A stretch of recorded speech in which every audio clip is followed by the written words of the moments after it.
मराठा आंदोलक मनोज जरांगे पाटील यांनी मराठा आरक्षणासाठी मुंबई येथे आमरण उपोषण केलं आणि त्यानंतर सरकारनं आरक्षणासंदर्भात एक जी आर निर्गमित केला आणि या जी आरवर ओबीसी आंदोलक जे आहे ते कोर्टात जाण्याच्या तयारीत असतानाच मराठा समाजाकडनं देखील कोर्टामध्ये कॅव्हेट दाखल करण्यात आलेला आहे आणि ज्यांनी कॅव्हेट दाखल केले ते मराठा आंदोलक आणि मनोज जरांगे पाटील यांचे समर्थक गंगाधर काळकुटे साहेब आपल्यासोबत आहे. साहेब, तुम्ही जे सुप्रीम कोर्टात हायकोर्टामध्ये कॅव्हेट दाखल केले त्याचा नेमके अर्थ काय आणि कशासाठी तुम्ही ते दाखल केले? 4 तारखेला आणि 6 तारखेला आम्ही माननीय सुप्रीम कोर्ट आणि माननीय हायकोर्ट मुंबई, माननीय हायकोर्ट खंडपीठ छत्रपती संभाजीनगर औरंगाबाद इथं कॅव्हेट दाखल केलेत. आता isakal.com आहे देशातील नंबर 1 ची मराठी न्यूज वेबसाईट. प्रत्येक अपडेटसाठी isakal.com ला नक्की भेट द्या. आणि जो हैदराबाद गॅझेटसाठीचा जो सरकारनं जी आर काढलाय त्याला काही ओबीसी नेते आव्हान द्यायची भाषा करतायत. मंत्रिपदावर असलेले, आमदार असलेले आणि इतर नेते आव्हान देत आहेत. मग हे करत असताना आमच्याकडूनही काहीतरी थोडं काळजी घेतली पाहिजे, यासाठी आम्ही ते कॅव्हेट दाखल केलेत. आणि सुप्रीम कोर्टात ऑलरेडी कुणीतरी एक याचिका दाखल केल्याची आम्हाला तिथले आमचे सुप्रीम कोर्टाचे वकील ॲडव्होकेट मोरे साहेब आहेत त्यांनी दिली. आणि मुंबईला सुद्धा एक खांडबाले साहेब म्हणून वकील आहेत आमचे हायकोर्टातले, त्यांनी सांगितलं तिथे एका NGOनी आपल्या विरोधात एक याचिका केली. त्या 2-3 गोष्टीचं सगळं लक्षात घेऊन आणि हे ओबीसी नेते असतील किंवा काही असंतुष्ट आत्मे, अतृप्त आत्मे जाणून बुजून मराठा समाजाला काही मिळायला लागलं हे जाणून बुजून ते मराठा समाजाच्या विरोधात असं काहीतरी कृत्य करत असतात. मग मागचं 16% आरक्षण होतं जे देवेंद्र फडणवीसजी यांच्या काळात मिळालं, त्यालाही चॅलेंज ह्याच लोकांनी केलं. त्याच्या अगोदर पृथ्वीराज चव्हाणांनी दिलं होतं, परंतु ते कायदा नसल्यामुळं त्याचं पुढं काही झालं नव्हतं. पण फडणवीसांनी दिलेलं आरक्षण ते उडवण्याचं काम काही मंडळींनी केलं. तसेच आताच्या 10%लाही त्यांनी आव्हान दिलं. आमची मागणी 50%च्या आतल्या आरक्षणाची.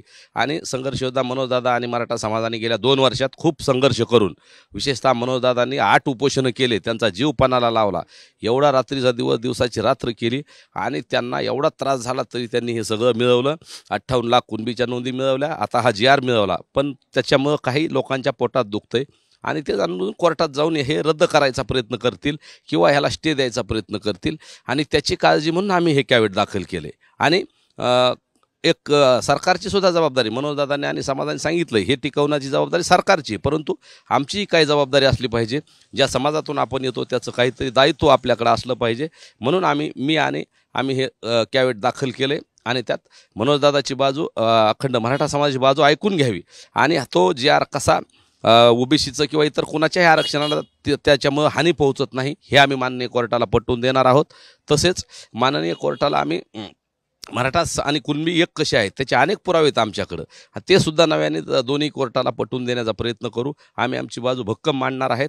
आणि जर काही कोर्टाला वेगळा निर्णय घ्यायचा असेल, याच्यावर स्टे द्यायचा असेल या GRला, किंवा हा GR रद्द करायचा असेल, किंवा त्याच्यावर आणखीन काही प्रक्रिया करायची असेल तर त्याच्यापूर्वी आम्हाला त्यांना सूचना द्यावी लागेल, आम्हाला नोटीस द्यावी लागेल किंवा आमचं मत विचारात घ्यावं लागेल आणि नंतरच त्यावर माननीय न्यायालयाला निर्णय देता येईल. यासाठी आम्ही हे कॅव्हेट दाखल केलं. ना तुम्ही कॅव्हेट दाखल केले, ते कागदपत्र देखील तुमच्या हातामध्ये, नेमकी काय मागणी केली तुम्ही, की कॅव्हेटमध्ये काय म्हटलं?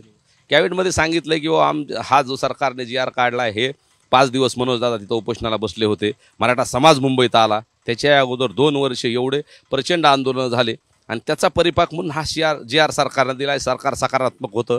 माननीय मुख्यमंत्री असतील, माननीय दोन्ही उपमुख्यमंत्री असतील, माननीय समितीचे अध्यक्ष असतील, या सगळ्यांनी एकत्र येऊन एक सरकारनं चांगला तोडगा काढला आणि हा GR आम्हाला दिला.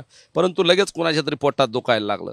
याच्यामुळं अनेक लोकांना, मराठवाड्यातल्या सगळ्या लोकांना प्रमाणपत्र मिळतील अशी परिस्थिती निर्माण झालेली असताना जाणून बुजून काही ओबीसी नेते मराठा आणि ओबीसी वाद निर्माण करण्यासाठी आणि त्यांचं राजकीय भांडवल करून त्यांची राजकीय पोळी भाजण्यासाठी ते जाणून बुजून मराठा समाजाच्या या GRला आव्हान देण्याच्या प्रयत्नात आहेत. आणि ह्याच्यावर काहीही झालं तरी आमचं म्हणणं ऐकल्याशिवाय तो कुठलीही कारवाई होऊ नये यासाठीचा आमचा तो GR आहे.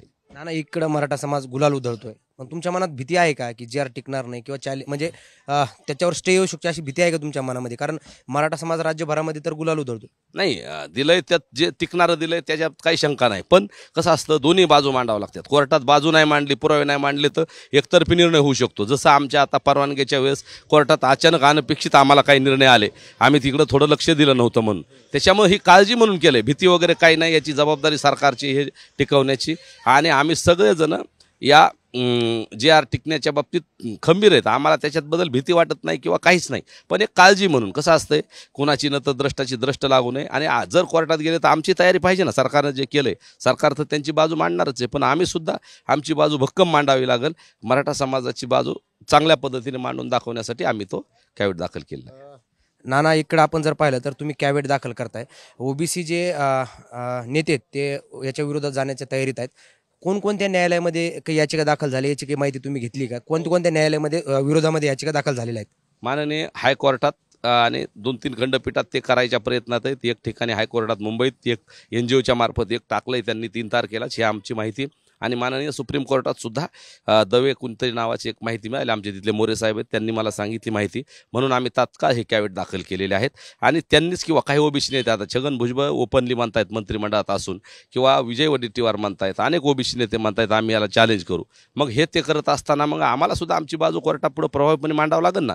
आणि म्हणून आम्ही तो आधी जी आर काढलाय त्याच्यासाठीचं कॅव्हेट दाखल केले.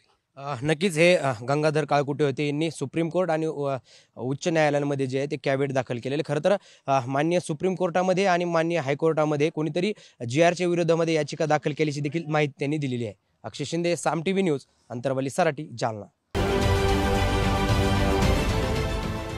देश विदेशातील प्रत्येक घडामोडींचे लाईव्ह अपडेट मिळवण्यासाठी आता साम टीव्हीच्या सर्व सोशल मीडिया प्लॅटफॉर्मला लाईक, फॉलो आणि सबस्क्राईब करा. तसंच सर्व नोटिफिकेशनसाठी बेल आयकॉन प्रेस करायला विसरू नका.